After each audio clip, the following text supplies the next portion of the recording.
One evening with my friends, I was at home and we decided to send a text message to our Italian tutor. But we didn't know that the Italian tutor was engaged with one of the Juventus director. And the next thing I know is we were told to go in the office in the morning, and that's when we were told that I would be shipped to Portsmouth, and I had no say against that. Suddenly sent to prison without the opportunity to call my parents, my girlfriends, my friends, and being able to tell them what's happened. Within 10 minutes, I was put in back of a van and driven to prison. Unfortunately, I only knew how to use that to survive and, to keep that pretend face that I am happy that I'm doing, I'm here to succeed, but really I was drowning. Vincent Pericard began his football career with Saint-Étienne, advancing to the first team by 1999. His potential led to a move to Juventus in 2000, where he only made one Champions League appearance. In 2002, he joined Portsmouth under Harry Redknapp, where a strong start was soon hampered by injuries. Pericard had loan spells at Sheffield United and Plymouth Argyle, before signing with Stoke City in 2006, where he faced further challenges, including a prison sentence in 2007. Brief stints at Carlisle United and Swindon Town followed, but recurring injuries eventually led him to non-league football and retiring in 2012. Post-retirement, recognising the mental health challenges athletes face, Vincent founded Elite Welfare Management to support athlete wellbeing and pursued business studies at Portsmouth University. Now he joins this podcast to discuss his career beginnings, mental health challenges, adaptation, life after football, and his footballing legacy. Before this podcast begins, just a quick one to let you know that over 90% of those that watch this channel do not subscribe. So if you haven't already, please click the subscribe button down below. The bigger the channel, the bigger the guests, and more importantly, it's absolutely free. Enjoy the episode. Like I do with every guest, Vincent, I always start at the beginning. How did football and sport become a passion for you at a very young age? Yeah, no problem. So football became a passion very in an unlikely way. I remember being 4 years old, fresh coming from Cameroon with my mum and landing in France. Couldn't really speak French, but my stepfather decided to take me on a walk around the city, and it happened we walked past Saint-Étienne, which is Lever. And we saw some kids playing football with a coach, and the coach saw me and said, "Hey, do you fancy kicking of a ball?" And for me, coming from Africa, I never seen a football. I didn't really know what it represented, but it looked fun. So I said, yes, why not? And here I was playing, 5 years old, kicking the ball. And at the end of the session, he asked me, "Do you want to come back tomorrow?" And I was like, yes, I come back tomorrow.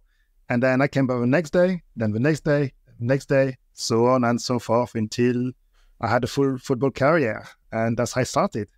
You mentioned Saint-Étienne. How did that develop you in terms of professional football? Was there a moment when you realised you were actually good at the skill of football and you could see this as a career? Was there a bit of a moment that you can reflect upon there?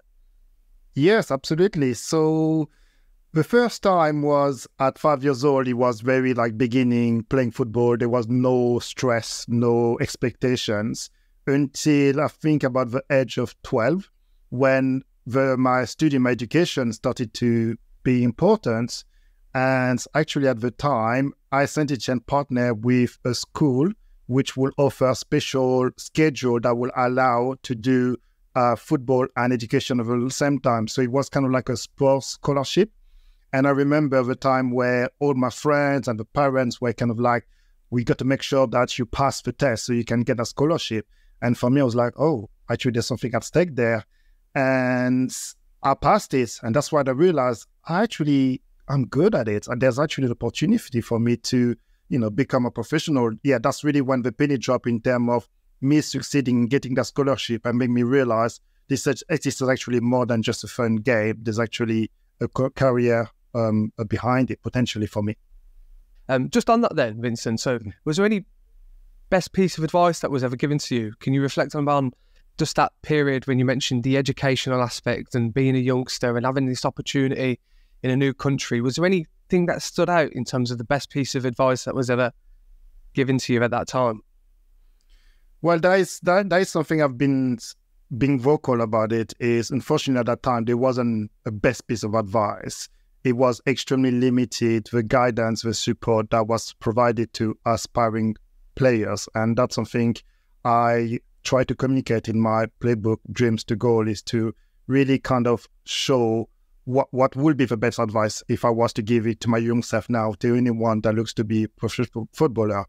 And for me, there wasn't. It was all about, just, yes, have fun, but what else? It wasn't any reflection given to me about the importance of education or about the expectation that a football career might not last forever, or how to, for example, not compare yourself against your friend and just be your own person and trust your own strength. And for me, I remember being strong and tall and very physical and athletic, but I perceived that as a negativity. I perceived that I didn't deserve to be there because I was stronger than everyone else. Whereas if I had received the right advice, someone might have said to me, which I was told later in my professional career, that Vincent, learn to leverage your strength and stop focusing on what you might be lacking on. And that would have changed everything. Like I said, I received advice when I was professional in England, and that really changed my game. But I wish I had received that when I was young in the academy in France. Just on that then, Vincent. So you mentioned at the beginning that, coming over from Cameroon, did you feel pressure to try and become a footballer because of this opportunity that you had? And obviously, being a migrant and, working class opportunities to become wealthy and everything that's associated with becoming a footballer can add pressure to you to try and achieve that goal. Did you ever feel that? I'm just interested on that concept as a whole. Yeah, no, that is a very, very excellent question and very relevant to anyone that comes from a developing country to a developed country, because I wasn't fully aware of it initially, but looking back now, I really see how he put a lot of pressure on me. And yes, so usually being born in Cameroon and having the opportunity to move to a developed country such as France or anywhere in Europe, for all culture, African is kind of seen as we are sending our prodigy child to a better country to create wealth that will support back the family that remain in Cameroon. So a lot of expectation was put on my shoulder, like a whole family, a whole village, in order for that expected me to succeed as a professional footballer, and with that wealth to be able to support back the family. And yes, at such a young age, it's very hard to comprehend. It's very hard to have the strength to hold that pressure and expectation on your shoulders. And I can see now how that has impacted me in some of the choices I made, in some of the way I've handled challenges and difficult time, because I was always thinking, oh, I'm letting down my family because they send me to France, they send me on that path to succeed in order to help them. But now if I'm not able to, then I'm letting one down, and that weighted on me a lot for my career. What was the moment like for you when you first started playing professionally? You made your debut in France. Can you remember that time? Yes, I remember. So that was when I just turned 17. So I just kind of was breaking into the reserve team, that's how we call it. But because I was naturally very gifted and I had the ability to play with first team, I was training with them. And toward the end of the season, the coach, the manager of the first team, kind of gave me my debut. So I remember being extremely nervous, playing in a football stadium with, I think, 30, 40,000. And that was my first time playing an official game with the first team. And yeah, making my debut. So it was extremely nerve-wracking, but also a milestone that I'll never forget, wearing the green shirt, or le vert, as we call it at that time. And again, that's another time where I realized, wow, I'm actually good at it. There's actually a career for me. And yes, after that, that's when the call from Juventus came in, and very quick after, and also the French national team came knocking on the door. Talk to me about that moment then when Juventus contacted you. Obviously that process of, you mentioned at the start relocating, and then seeing these opportunities away from France, and even, after that period at Juventus, you played in the Premier League and become part of, a range of football clubs in the UK. Talk to me about Juventus then, and how that opportunity came about, and why it might not have gone as to planned as you had hoped. Yeah, so Juventus came in a very unexpected way. And again, bear in mind that I was still in that mentality that I am a young, black individual that come from poverty and that just been given an extreme, opportunity to live that life. And I didn't fully realize, understand what it meant, when I think back now that I can see how becoming a professional footballer is the dream of almost every children in the world. However, only 0.01% make it. And I was part of that. I didn't realize it, but now I do. So Juventus came in literally a few weeks after my professional debut at Saint-Étienne. And again, I didn't expect that because I thought I'm making my debut and this is going to be my football club for the next 10 years. At that time, playing abroad for a young player wasn't a thing. And actually, that's why when the media heard about Vincent Pericard going to Juventus, it was a national news in a way that it was celebrated, but it also was portrayed as a scandal because that was the immigrations of young players abroad, and that wasn't something accepted as it is today. However, then for me, it was again another milestone, a testament of my potential, even though I didn't again realize what an amazing achievement it was to be playing with the like of Zinedine Zidane and have Ancelotti, Lippi as my manager, Buffon, Del Piero, and being among those players. So my first kind of transfer abroad was brilliant. I learned to speak Italian very, very quickly. Like I said, Zidane really had me to settle within the club. And yes, the level of football was significantly higher, but I was still able to keep up. And unfortunately, my second season, this is when lifestyle or other fields decisions kind of impacted my progress with Juventus. And yeah, that's another thing that I didn't receive a guidance. And that's again something I speak in my playbook, Dreams to Goal, is also to be able to consider, the decision we make off the fields that might impact you on the field. And how did that transition coming into the Premier League happen then? So you mentioned, the element of off the field activity that might jeopardise your playing career in Italy. And you mentioned all these fantastic footballers and the dream of playing with the likes of Zidane, etc. Then, you see yourself transitioning again to the Premier League. How did that come about, and how did you cope with that move? Obviously, leaving Juventus and coming to Portsmouth, and a different way, a different football club, and adapting to that. Yeah, my move to Portsmouth was extremely challenging, and the reason was it was not expected. I didn't expect to be transitioning to England to Portsmouth, and the reason it happened was, like I said, bad decision that happened off the field. And this is something I rarely talk about it, and people might not fully know, but this is a question I get asked a lot, is how did you come to be in Portsmouth and in England? And the scoop here is one evening with my friends, I was at home and we were basically bored, and we decided to send a text message to our Italian tutor. But we didn't know that the Italian tutor was engaged with one of the Juventus director. And when she received a text, they were together. And the next thing I know is we were, all three of us, told to go in the office in the morning. And that's when we were told that I would be shipped to Portsmouth, and I had no say against that. And that was whilst I was having an excellent season with Juventus, still in the first team, scoring goals and being present. But again, because of one of the field's decisions or action, because of my naivety at the time, then, I was sent to Juventus, to Portsmouth on loan. So when I arrived to Portsmouth, I had a lot of resentment because that's not something, that wasn't a choice that had a lot of influence on. Like I said, I was told to go to Portsmouth. I didn't really know anything about England. I couldn't speak English.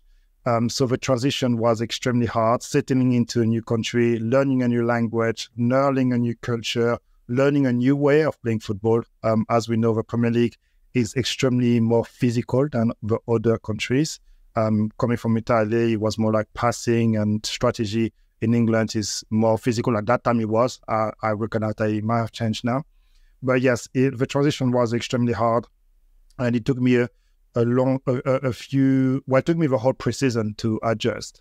And I remember one of the famous things that Harry Redknapp, my manager at the time, said when I arrived on the pre-season, I was so bad. He said, I don't think that player can play football. He just can't. He's first to his terrible. And that really stayed with me because he was absolutely right. And I was thinking, how did I go from just a few months ago, being able to neckmate Edgar Davids and, keep up with Zidane, and now in Portsmouth I can't even do a first touch. It was crazy. So I'm just interested on the way that you cope with that mentally, because you mentioned, in your answer that you were very angry at the resentment of going to Portsmouth due to a situation that's out of your control. And you mentioned you're obviously not training as well as you liked, and that confidence might have gone. How did you cope with that mentally as a player to try and, funnel these energies that you have into, scoring goals and being a performer on the pitch and dealing with the pressures that are very different to what, very different to maybe the other cultures and other countries that you've played football in? How did you cope with that? How did you cope with that as a player? Yeah, how did I cope with that as a player? That's again another excellent question, because I need to be reflecting on what I knew there to what I know now. And again, at that point, I didn't have any tool, knowledge, or technique to be dealing with such pressure or such, as you call it, energy of resentment, frustration, and anger. So I still had to perform on the pitch. That was still the expectation on Saturday, to be scoring goals and living up to the expectation, as you mentioned earlier, of my family in Cameroon, but also the new club, the new fans, and whilst I'm still learning to adapt, that was a lot to deal with. So the way I dealt with it wasn't the best. This is where, again, bad decision happened, and I fell into the English drinking culture, which was going out after a Saturday and drink heavily in a way that is not responsible to a football player, in a way that is not helping to stay optimistic, to keep an optimal physique, to be able to perform. And yeah, that was my start of spiraling down the mental health problems roots, which again, I didn't know anything about the importance of mental wellness, mental fitness, mental well-being. All my career, I've been told about how strong I am or how strong I need to be, how fast I need to run or how fast I run, how high I jump. As a striker, it was all about flipping the ball and, making sure that you got an extension in your jump. But I was never told about my mindset, my mental well-being in terms of how it's important to become and stay at the top of the game. So with that lack of knowledge, then, all that feelings of energy or resentment, of pressure was just too heavy for me to cope with. And the only instinctive coping mechanism I had was to either run away from it, lock myself in my rooms and not talk about it, or to try to avoid it by going out, drinking, or womanizing, or spending money. And all those are self-sabotaging mechanisms that, unfortunately, I only knew how to use that to survive and, to keep that pretend face that I am happy, that I'm doing, I'm here to succeed, but really I was drowning. And to add to that, the injury, that's when injury started when I arrived in England. And that's what really, was the nail on the coffin for me, because he really sent me into that depression's hole. You mentioned Harry Redknapp as a manager. What was he like during this period for you? Because, it's very common to hear other footballers talk about Harry Redknapp's man management was the best they've ever come across. And I'm just interested on how he dealt with you as a player, if you're going through all those experiences mentally and, all the off-the-pitch contexts that you explained as well. Can you describe how that was for you, that relationship, and how that was, elaborated with the management team there? Yeah, no problem. So how did Harry Redknapp manage and support me through that? So I think here that's why I need to be fair and honest in a way that he got me from Juventus with a high expectation that is bringing in the next big talents to the championship at the time. And therefore, he had a lot of expectation on me. However, like I said earlier, in the first few weeks, my football touch was absolutely terrible. So there was an element of him being very surprised and disappointed. And because we didn't have that report, he didn't know where I was coming from. Then fairly to him, he kind of, had that he had to work with that disappointment. So he wasn't fully close to me. And in a way, I also didn't communicate to him how I was feeling, how I was struggling. Like I said, and this is something I saw with all my colleagues in registration rooms and probably all the players interviewed, is that we are extremely good at coming to the training ground with a mask on and pretend that everything's okay. And as soon as the training is finished, this is where we take that mask off and really feel the challenge, we really feel the disappointment, we feel the struggle. But the manager is not with us at those moments. We only train 2 hours a day, and on those 2 hours, that's only the time where the manager can see what we are feeling and experiencing. And for me, I was very good at hiding it. So that didn't really help, and Harry Redknapp supported me. What kind of improved our relationship is that in my first game, I scored a goal. And as you probably know, for any striker, this is potentially the most important things to do, is to be scoring goals, especially on your debut. So that kind of gave me a good lift, and that kind of created a relationship with Harry Redknapp, where it was like, oh, actually, there is something on that player. I was right. So we had that good relationship, and that's where I really saw what you said earlier in terms of man management, where for me is probably one of the best, or he's definitely had the leadership that suits me, which is more around trust. It's very similar to the one Ancelotti has with his player now, is that he doesn't try to micromanage them. He sees the talent, he sees the intelligence of a player, and he said to them, I don't really care how you manage Monday to Friday, as long as on Saturday you deliver, and I trust you to do that. And that's how Redknapp was managing me, managing us.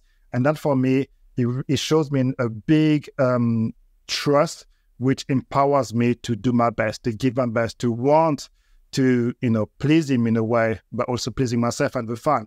And that really, really helped me in terms of, moving through the disappointment, moving through the injury, because I knew I had a manager that trusted me and that's wanting me to just be my best and wasn't there to micromanage me. So unfortunately the debut wasn't good, but then we found a report and I really got to see him in his best in terms of empowering player. He did empower me, and that's really helped me to move through my difficult time at Portsmouth.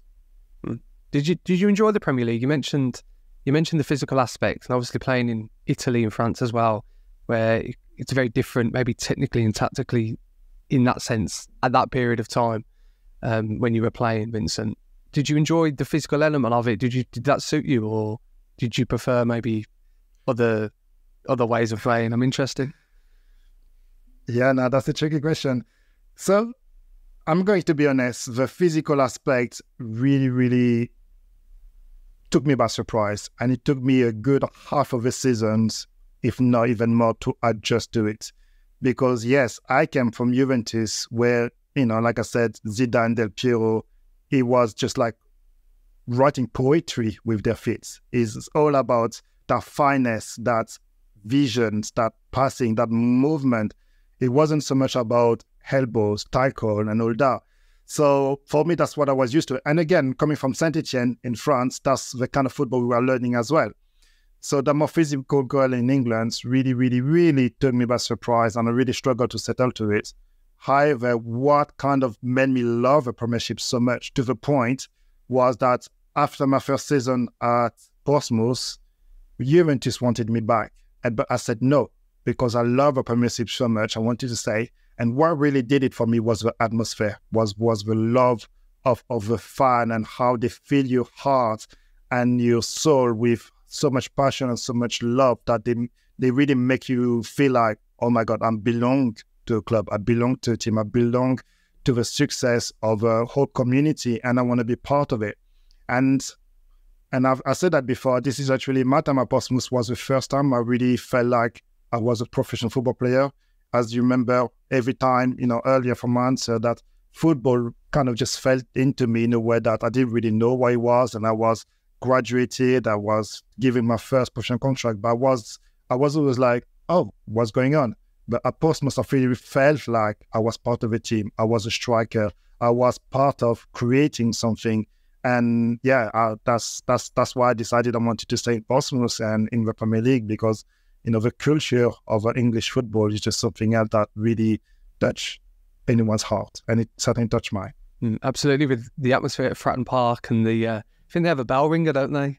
Yeah, they do as well. So it's a great atmosphere, and it kind of epitomises your point. Are you sad to see Portsmouth in the state that they went through during that kind of period towards the mid to late 2000s on the bankruptcy of the club, and obviously going down the leagues? Obviously, they got promoted more recently into the Championship. But what are your thoughts on the club as a whole since that period for you? Yeah, it really broke my heart to see the demise of sliding down of of a league, of a club that has become very close to my heart. Like I said, I had a personal relationship with Portsmouth Football Club, but also Portsmouth City. You know, I've got my daughter that lived there. I kind of created a life there. So if anyone asks me where you're from, you know, my first answer is I'm from Portsmouth, because this is where I kind of created a life. So, you know, after that amazing, euphoric experience of promotion to the Premier League from Championship, you know, I really see how the whole city and the community lifted and how everyone was so excited. And as you can imagine, for me, it was just kind of thinking, this is only the beginning. You know, we are going to start at level and really put Portsmouth on the map and keep going and going. But obviously saying what happened after really showed me that football is not so straightforward, and really kind of gave me a better perspective that, you know, to make a football club successful is not just down to a player. You know, there's a whole ecosystem from the manager, the chairman, the ownership, the fan, the community. All these are interlinked in order to create a successful football club. And that, again, really showed me, you know, how I want to contribute to that moving forward. So, you know, now when I look back, it really kind of confirmed that for me, that success is not a straight line. And, you know, you can reach rock bottom, but if you got the mindset of perseverance and self-belief and support, even a football club can rise up again and come back to their best. And as you said, now they're back in the Championship.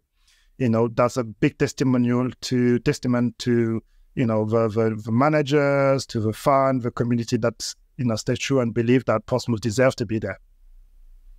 Talk to me about the process of leaving Portsmouth then, and then moving to Stoke City, and then obviously a range of different other clubs after Stoke, as well as in between that transfer. How did that come to an end? And obviously relocating and moving more north towards Stoke. How did that happen?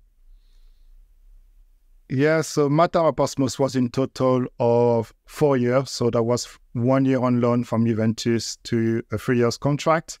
And like I said, my first year was extremely good. I was a main striker and playing all the games, and we got promoted to the Premier League. However, just in the final game of that year, I had my first major injury where I ruptured my thigh. And at that time, I didn't really know how to cope and deal with injuries. So I thought, yeah, it's going to be fine. So at the beginning of next season, I kind of forced through that injury, which wasn't fully healed, and basically set me into a vicious circle of injury after injury. So that was kind of a decline of my time with Portsmouth because my injury, I was not being able to be in the team. So that means I was either on the bench or on the team at the time. Teddy Yakubu was a main striker, and Todorov was also, and I couldn't get in the team. And then eventually I was sent on loans, which then meant that I had more injuries. Even though I was getting better, I got called back from my Redknapp after a game at Tottenham, my first game back was against Tottenham. I did extremely well, but injury hit me again. So, naturally, Redknapp lost faith with me, which then meant I was at the end of my contract and I didn't get renewed. And that's when I was lucky enough to have been recruited by Tony Pulis when he was at Plymouth. And that was kind of my first jump to another clubs. And with Plymouth, we done extremely well. And when Tony Pulis then got recruited by Stoke City, I was the first one he contacted and said, I want you with me. And again, at Stoke City, we got a promotion from Championship to Premier League. And yeah, so that's kind of where my migration from club to club in England started. And just on that period then, Vincent, you mentioned the off-the-field situation, and it was widely publicised that there was a bit of an incident during that time at Stoke City. How did that change you as a person in terms of looking at the world differently or kind of appreciating things differently? Could you kind of just maybe give some insight to listening viewers on how you coped with the legal situation that happened at that time? Yeah, no problem. This is actually a very crucial and poignant time in my life and career. And that incident you are referring was me being sentenced to 5 weeks in prison and actually going to jail. And it happened in a way that I didn't envisage it, I didn't expect it. And it was following a speeding offense and me perverting the course of justice. In other words, lying in front of a court. And yeah, so as a footballer, I thought that they will give me just a fine and I will pay it, I will learn my lesson and move on. However, like I said, I was suddenly sent to prison without the opportunity to call my parents, my girlfriends, my friends, and being able to tell them what's happened. Within 10 minutes, I was put in back of a van and driven to prison. And my experience there was, like I said, like I like saying, probably the worst and the best experience in my life. Why the worst? The worst was because I was suddenly restricted any kind of freedoms. I was limited in the time I could be out. I was limited in what I could eat. And I was so limited in how I could express myself. So what I used to take for granted, like having a milk in the morning or being able to go out, whatever, was suddenly taken away from me. And that was a massive wake-up call to kind of said, I had that life of footballer, spending £1,000 a week on shopping. Now suddenly I am forced to be in a cell with only 10 minutes of walking in a day and having to beg for extra milk in the morning. That's what really, really kind of opened my eyes to say, wow, I've been taking my life for granted. There is so much out there that when I get out, I want to live life to the fullest. I want to be present in everything I do and fully enjoy it rather than, taking things for granted, taking people for granted, and really enjoy and acknowledge how blessed I am to have such a life. So yeah, that time in prison really, really opened my mind and really put me in the path of personal development. And again, that is something I took in my playbook, Dreams to Goal, which is something that I believe could be hugely beneficial to football player, but anyone, is that personal development side of things. So this is when I started discovering mindfulness, meditation, and also things like, being present, because a lot of us are in our heads. We are not appreciating what's happening outside us. We are worrying either about the past or about the future, but we are not there enjoying whatever. So for example, right now, I'm fully present because I am fully enjoying that podcast interview. I'm not thinking about what I'm going to eat tonight. I'm not thinking about, I had an argument with my girlfriend yesterday. I'm present there. And those are little moments, really change things, really put things into perspective. So I'm so grateful, like I said, that time in prison really helped me to see the world beyond football, to really help me to appreciate the simple things of life, which make me feel more fulfilled and happier, even in challenging moments. And again, that's something I talk about in my playbook is, those in those times of challenge, if you can find the pleasure in little things, those are the things that are going to help you move through those challenges and help you recover from setbacks. I'm interested in that process then, Vincent, because obviously a bit of an epiphany and a bit of a wake-up call for you to try and change maybe your identity and maybe change your lifestyle.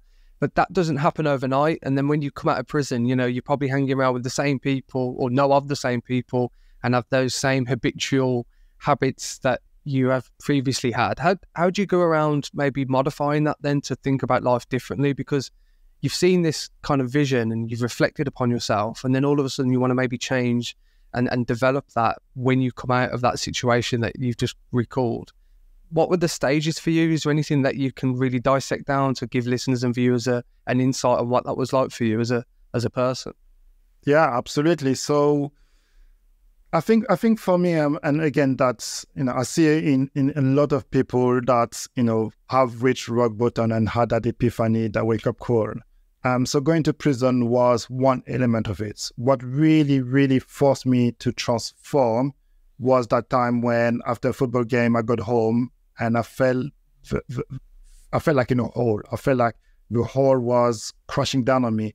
And that's the only time in my life I had suicidal thoughts. And I remember that time thinking like, I'm such a letdown and disappointment to my family, referring back to what you asked me earlier, that pressure and, me coming back from Cameroon. And I was feeling like I'm no use to anyone. I'm not used to them. I'm not used to my family. I'm not used to my friend. I'm not used to a fan. So if I don't wake up tomorrow, it won't matter. No one will care. So that's when I took six sleeping pills in one go and went to sleep with a feeling like I don't really care if I wake up or don't. But through that process, that's when something inside me really woke up and told me, Vincent, this is not the path for you. You are worth so much. You are destined for so much. This is not how we should pursue that. And that really kind of made me realize I need help. I need to seek help because I try to manage myself. It just doesn't work. And that process came from what I call now that acceptance to surrender, and that it's okay not to be okay, and to really feel those words, that there's no shame to put your hands up and say, you know what, I'm struggling today and I need help. And the next day or few days after, that's when I decided to go and see the club psychologist. Again, that was my first time. And I knew he was there, I knew he was offering this service, but I've always been resistant to it because of that nature of footballer, of being a man, that you cannot show any sort of weakness. You should be able to deal with things by yourself and to man up. But like I said, my experience of that suicidal thought and attempts really kind of shifted my mindset to say, you know what, I can't do it by myself. I need help. And my first step was to access that support and to go and have that meeting with a sports psychologist. And that's when I really got into the path, again, personal development, because through our conversations, he really showed me that the perspective that there's me, the physical body, and there's me, the thought and the mind, and we are not the same. So that the first time I was able to see myself as that person that was thinking all those thoughts of not being good enough or being a letdown, but those are just thoughts. There's not reality. I'm creating a fake reality where it's so dark, and I can seek help for that. There's a process to work through that. So I had support around, working on my mindset, understanding what mental health is, understanding there is way to deal with it, and raising awareness has become my passion since, and that's the reason why I'm that podcast again. I really want to speak to aspiring footballer or anyone that your mindset, your mental wealth is as crucial as anything else if you want to succeed. Just some reflection of what you mentioned around, dealing with a psychologist and working with one and understanding your mindfulness and your well-being. What do you think it was down to, those thoughts that you stated previously, and maybe the lifestyle that you had? Was it down to, the pressures of being from Cameroon, as we kind of alluded to earlier? Was it the pressures of extrinsic rewards and finding value out of extrinsic rewards, which don't necessarily give inner fulfillment long term? I'm just interested on the whole process of being a footballer and some of the elements that we don't necessarily see that might have aligned with what you were thinking at that time. I'm just interested on what that was. Can you give some insight for listeners and viewers there? Because personally, I don't think this is spoke about enough, and we see the glamorous aspects of being a footballer, but there's clearly a different side to the story. Yes. Again, from my work I've done in personal development, I really got to reflect on what was driving me to feel the way I used to feel.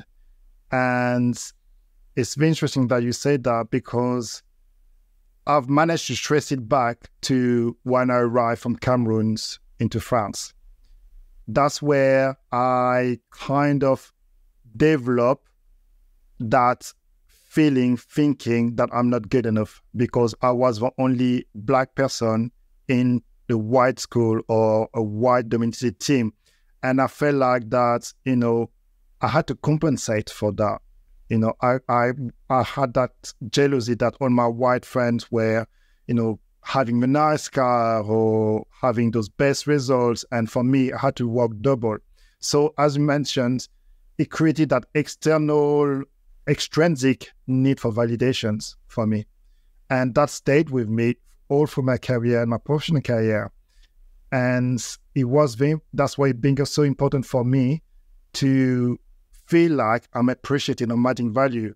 As I was keeping saying that I feel like I'm letting down my family, I'm letting my friends, because I was looking for that validation that I'm adding value to them, bringing something to them. And when I wasn't feeling it, that's what really drove me into that hole of, not good enough, not valued, and I should take myself away from it. So yeah, I know it's very different from player to players, and that's something, again, I talk a lot and really encourage in that part of personal development, because every player will have that things that they might not be aware, but that's what really drives their motivations. Why do they go to training? Why do they want to become a footballer? Why do they behave the way they behave? Because that could help them start understanding that if this happened and I feel sad, I know why I feel sad because of this. If that happened, I feel happy, I know that. And that can really help them managing the ups and downs of football. And for me, unfortunately, I didn't know that. But thank you for asking me that again. But where now I can really see that lack of external validations from the fan, the manager, is really what really sent me into that depression and suicidal path. How did you find retiring from football? Obviously, you mentioned the different injuries, the different relocations, playing for Stoke, and then there's other clubs, Southampton, Millwall as well. Talk to me about maybe coming out after that period and reflecting upon maybe your career. How did you find that process? Because again, some athletes and some players, etc., struggle with that. What was it like for you? Yeah, so again, the end of my career at 29 was something that I didn't anticipate to happen so early. And again, it's not a decision I would have taken if everything would have gone well. I had the dream at 29, 30 to be playing with the like of Chelsea. At the time was, Jose Mourinho was my dream. That was my goal. But at 29, I was playing non-league football, having Waterlooville, and even struggling to get a game there. And that really kind of made me realize that, that's probably the end of the road for me. I just didn't have any actual motivation to keep going. And potentially my body couldn't cope with all the injury anymore to keep me at the top level. So with knowing that and having the difficult decision to make to either force it, I could have gone to China. I had the opportunity to go to other country that would pay me, still a big salary to keep up my lifestyle. But that would have meant transitioning to a new country again, leaving my daughter and my the people I love behind.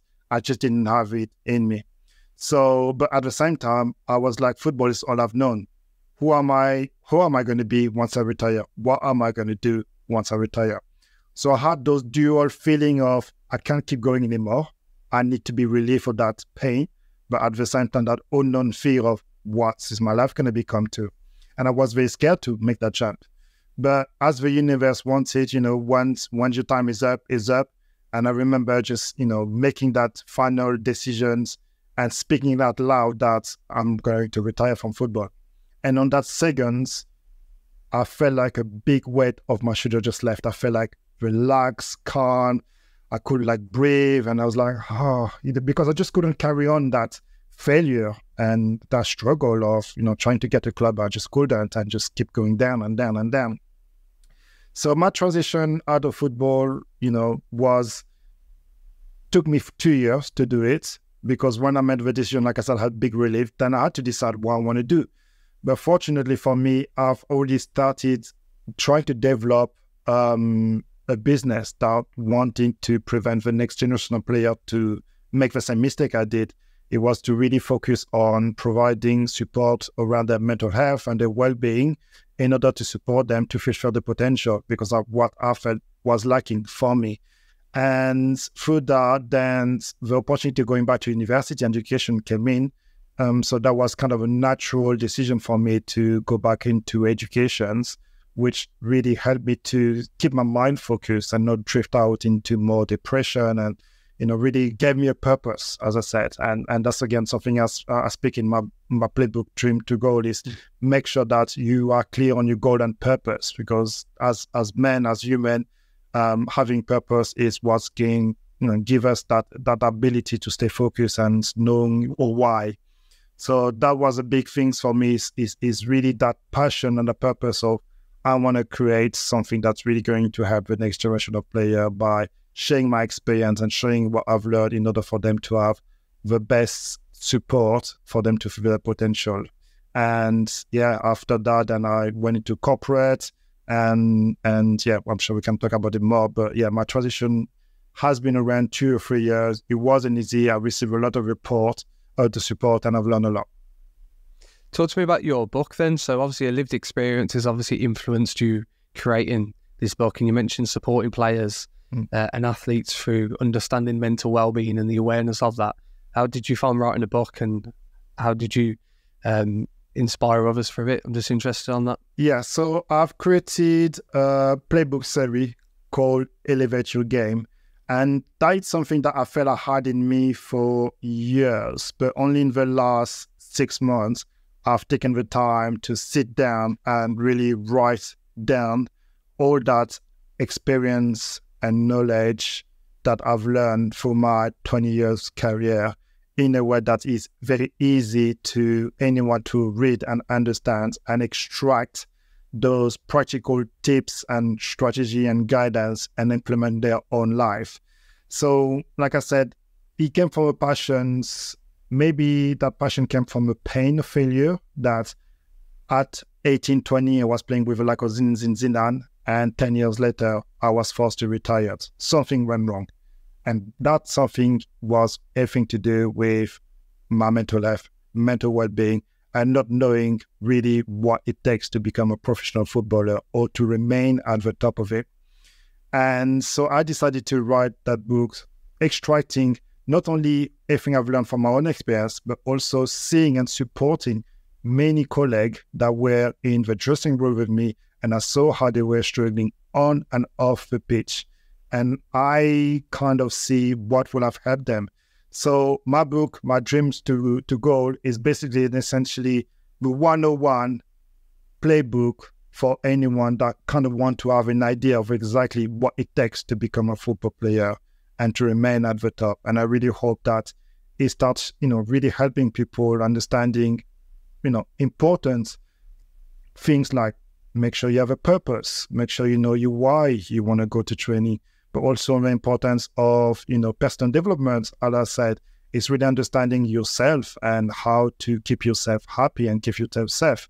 And also around, the basic of nutrition and physical training, avoiding injury, and other things around, social communications and how to deal with setback, because this will happen to anyone that wants to become a professional footballer. And if I can create something that's going to help them avoid some of the challenges and ultimately, help them realize the dream to become a professional footballer, then that would be something I'd be very proud to. That would be a good outcome of my long career. What we'll do, Vincent, we'll put the link to your book in the description. So if anyone's listening or watching this, they can click the description and find your book and purchase that book, so they can obviously look at the insights and dissect down what it takes to be a footballer mentally and physically. So we'll add that in. One last question, Vincent. What I always ask my guests is if it comes to the period where they retire and they reflect back on their career, what would be one thing that you'd like to be remembered by? Obviously focusing on your 10 years in football, and then obviously coming into this new landscape around well-being and development. Is there anything that your purpose is today? And you mentioned that word then, purpose, and your values and your mission. What do you think that is today for you, and how would you like to be remembered by others on what you're doing at the moment when you reflect back on what you've done? Does that make sense? Yeah. So the thing that comes to mind for me is really, I want to be remembered as someone that not only do, but encourage other people to create an environment where anyone, doesn't matter the walk of life, how can they fulfill their dream? So for example, I am a non-executive director for UK Deaf Sport, and UK Deaf Sport, their mission is to create an opportunity with anyone with hearing impairment to fulfill their dream of sport activity. Whether they want to be in the Olympic or play football, but because they got that deaf impairment, some of them might not reach their dream. So how can we create an environment that support them to become that elite athlete that could win a gold medal in Olympic? So for me, it's all about, for example, I look at you, Christie, what is your dream? And then what can I do to help you achieve your dream? In whatever sense it might be, there's many things we can do in order to support you for that. So I want to be that change, that person that advocates, that we should all look at each other with a view to helping one another to achieve our dreams. Excellent. Vincent, I just want to say thank you for speaking today. Just on reflection of the conversation, it's very open, it's very honest as well. And a lot of the viewers and listeners hopefully can take some great insights, whether that's in a sporting career, but also, maybe in other aspects of their life as well, to really reflect, define who they are, understand their identity, understand their purpose. So I just want to say thank you for that, and good luck in the future. Thank you, Christie. I think that was a podcast interview I really enjoyed, and I really like the way you are also creating knowledge and sharing knowledge that's going to help other people will succeed and fulfilling their dreams. So thank you for your work.